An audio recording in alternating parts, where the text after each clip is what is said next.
Today we are going to install the new DRT Motorsports light bar bracket kit for Kawasaki Teryx H2 OEM cage with sport roof.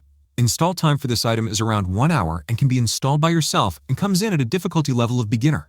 You will need the following tools for this project, so gather the tools needed and let's get to the install.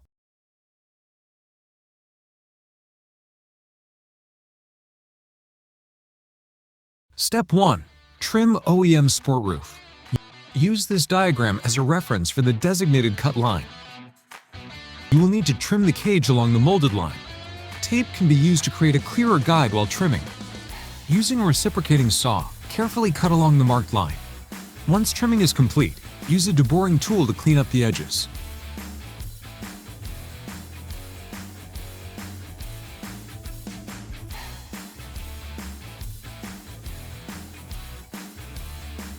Step 2.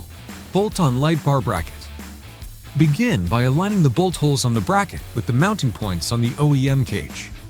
Once aligned, hand thread the provided hardware.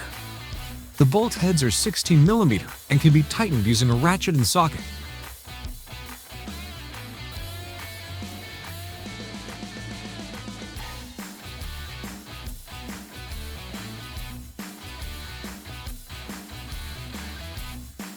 With one side completed, you can repeat these same steps for the other side. Congratulations, you have just now installed your DRT Motorsports light bar bracket kit for Kawasaki Teryx H2 OEM cage with sport roof. If you have any questions during the installation, feel free to contact us via phone or email. Our support team is here to help. To stay up to date on the latest DRT Motorsports products and events, be sure to subscribe and follow us on Facebook and Instagram. Own the dirt with DRT.